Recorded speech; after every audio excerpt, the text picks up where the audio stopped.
తెలంగాణ పత్రాలకు సంబంధించి మీ party MLC అంటే నిప్పిపెట్టిన పరిస్థితి కనపడుతుంది. చెట్టపుట్టలో ఇది జానారెడ్డి సంబంధించిన ఇది సర్వే అని చెప్పేసి కూడా మాట్లాడుతున్నారు.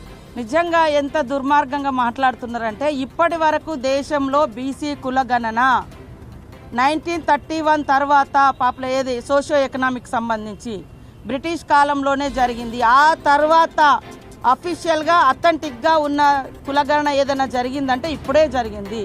అది ఇల్లు పోయి సర్వే చేసిర్రు. మరి గవర్నమెంట్ అధికారులను పంపించి సర్వేలు చేయించడం ఏడ తగ్గింది. ఇక మా పార్టీ కాదా ఆయన డిసైడ్ చేసుకోవాలి. ఇప్పుడు నా బాధ, ఎందుకంటే నేను కూడా మల్లన్న కోసం చాలా కష్టపడ్డాం, పనిచేసినాం. పార్టీలో మాట్లాడాలనుకున్నప్పుడు పార్టీ లైన్లో ఉండాలి. లేదా మీకు డౌట్స్ ఉంటే ఇది ఎట్లా చేసినామని ఆయనను కూడా 2-3 మీటింగ్లో పిలిచినాం. నేనే కదా పంచాయతీరాజ్ శాఖ మినిస్టర్గా ఉన్నప్పుడు కూడా ఉండిగా ఆయనను కూడా 2-3 మీటింగ్లకు వచ్చిండు. పాలవంచ మండలం పరిధిలో కేశవరాపురం జగన్నాథపురం గ్రామంలోని శ్రీ కనకదుర్గ దేవస్థానం పెద్దమ్మ గుడిలో గురువారం జరిగిన పూజా కార్యక్రమంలో రాష్ట్ర market director DCMH chairman Kotwala Srinivasarao పాల్గొని అమ్మవారిని దర్శించుకొని పూజలు చేశారు.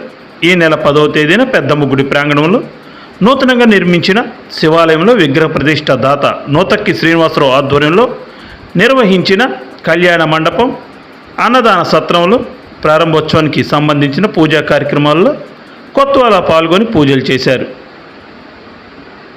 ఈ కార్యక్రమంలో మండల కాంగ్రెస్ అధ్యక్షులు కొండం వెంకన్న, RTA సభ్యులు బాదర్ల జోషి, భానోత్ బాలాజీ, మాలోత్ నందానాయక్, కొండ పుల్లయ్య, దేవ, ఆరుద్ర వెంకన్న, బాదర్ల నాగేశ్వరరావు, మహీపతి శ్రీను కుమార్, నూతక్కి శ్రీనివాసరావు, గంధం వెంగళరావు, జనార్దన్ రెడ్డి, గంధం పెద్దరామయ్య, గంధం సోమయ్య, వెంకటనారాయణ తదితరులు పాల్గొన్నారు.